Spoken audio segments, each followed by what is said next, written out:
The USS Billings is officially manned and ready for duty. Commissioning ceremonies were held this morning in Key West, Florida for the Navy's newest warship, a day that has been a long time coming. Q2's Russ Rissinger made the 2,000-plus-mile trip to Key West to cover the historic event and joins us live with more. Russ, it's been quite a day. Yeah, very exciting day for the city of Billings and for Montana, for Key West, and for the U.S. Navy. There were a few challenges getting here, but you never would have known that today as the USS Billings was placed into service in a ceremony that was steeped in tradition. We are here today to celebrate the commissioning of the first ship to bear the name of the largest city in Montana. And with that, the hour-long ceremony that members of the Billings Commissioning Committee have spent the past 2 years getting ready for got underway. Billings Mayor Bill Cole was one of the first to take the podium. The citizens of Billings and the state of Montana will always be proud to call this ship their own. And I hope the men and women of the ship will always be proud to serve on a vessel that bears our city's name. To the crew, know that wherever you sail, the people of Billings will always be with you, and the big sky will always be over you. Many of the nation's top brass made the trip to Key West for the commissioning of the littoral combat ship. It's an exciting time for your Navy, including Assistant Secretary of the Navy James Gertz, who introduced the keynote speaker, U.S. Senator John Tester, who, along with many Montana veterans groups, pushed hard for a ship to be named after Billings. It will represent the city of Billings, our state of Montana, and this nation proudly by defending the waters around us. At a time of new global threats and complex challenges, this ship's motto, "Big Sky Over Troubled Water," is fitting. It will be critical to the support of our men and women in uniform to keep our world safe and to keep America safe. It can fight and win in any environment. It's a lethal ship. The real lethality is that crew that you saw. They're strong, they're tough, they're smart, they're diverse, they represent all of us.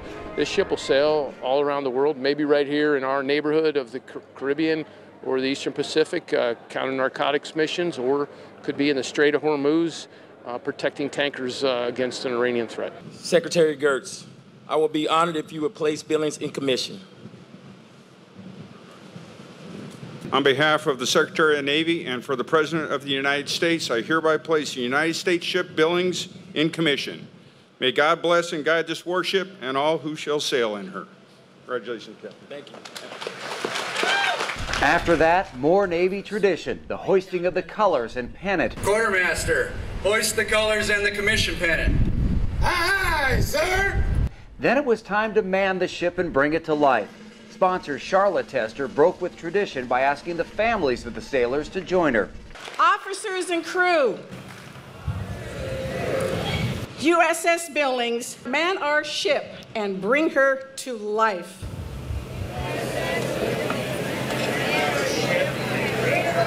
There we go! Woo! And with that, it was official. The USS Billings is manned and ready to serve our country.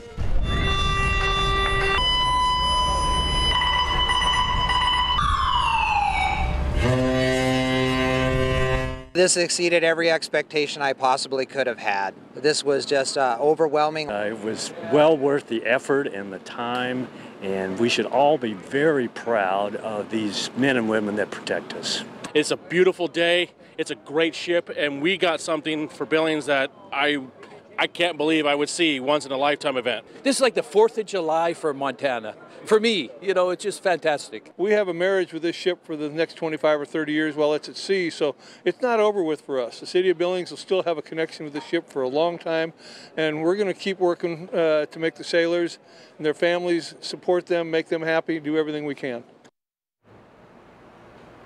And one way they plan to do that is by establishing a legacy fund that already has around $150,000 in it to help sailors who need that and also bring some of the crew back to Billings from time to time. So quite a day here in Key West, Florida. I'm Russ Riesinger reporting for MTN News. Zoe, back to you now. All right, thanks so much, Russ. What a historic day for Billings.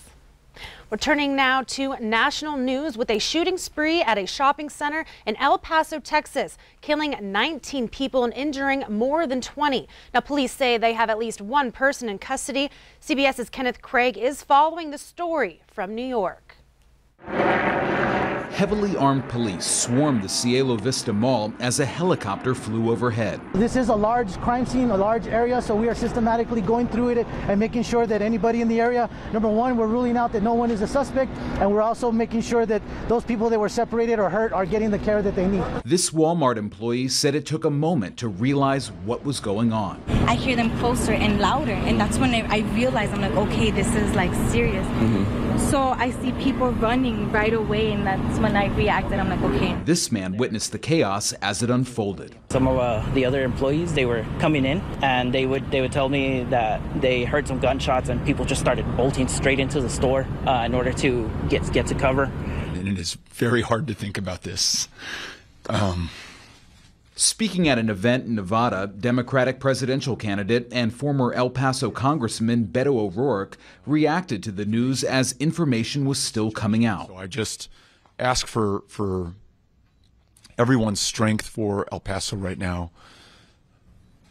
Everyone's resolve to make sure that this does not continue to happen in this country. On Twitter, President Trump said he's been in contact with Texas Governor Greg Abbott and is pledging the full support of the federal government. Kenneth Craig, CBS News. And there will be continuous coverage of this shooting at KTVU.com. We'll be updating as we find out more information. Well, a family from Spokane has a 4-year-old named Noah who needs heart surgery, and they need to go to Boston to get it. The only transportation that will work for him is a motorhome, which was gifted to him through Outdoorsy. Now, the family stopped in Billings on their way to the Boston Children's Hospital, and many are helping, including KOA campgrounds. The Aldertsons stayed in Billings last night, and the KOA is hosting the family at 9 campgrounds along their journey before reaching Boston. For us, I feel like this gift is more than just like a car. This is like a ride to save my son's life. It's a big project to move a young guy with that much challenge all the way across the country. And it all just came, as Tanasha said, that it all kind of came together piece by piece by piece across the country. And we're just so happy that KOA could be a piece of that. Well, the family expects to arrive in Boston on August 14th, and Noah's surgery is scheduled for the 20th. We'll have more from the Aldertsons tomorrow night on Q2. Well, conservation and teaching children, the theme of today at the Big Sky Youth event, giving children a chance to experience the outdoors. Ducks Unlimited and several other groups taught children about guns and archery today, and this is the 8th year for the event at the Blue Creek Shooting Complex. Now, the event encourages kids to enjoy the outdoors. It's important that they get out, learn about conservation, learn about wildlife, learn about, get outside, see what's out there, see if they might have an interest that they've come across that they didn't know they had. So we encourage them to be out, and we encourage their parents to come with them and spend a little time outside together. And 10 conservation and sportsman groups put on the Big Sky Youth event. Well, a group who has sold 15 million albums and performed in 8,000 shows. George Thorogood and the Destroyer.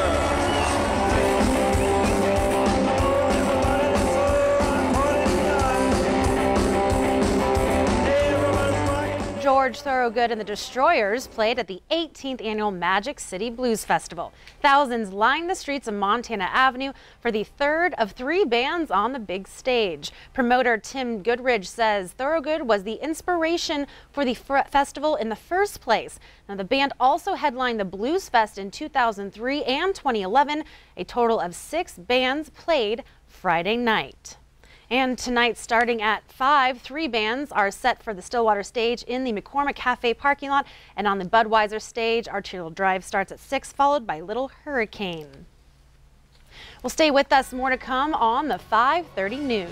After the break, we take you to Bozeman to an annual music, arts, and crafts festival. that's been going on for 42 years. Later in sports, we dive into the #1 question on every Cat fan's mind: who will be the starting quarterback this year? But first, let's check in with our friend Rob Griggs over in the Weather Center. Hey, well, thanks, Zoe. We've got a chance for some strong to severe thunderstorms east of Billings tonight and a red flag fire warning in north central Montana. But the weather is very much summer-like, and it will be consistent for the next several days. The complete Billings area forecast coming up in just a little bit. You're watching MTN News with Zoe Zandora, Storm Tracker Weather with Rob Griggs, and Sports with Casey Conlon. This is the 5:30 news on Q2, Montana's news leader.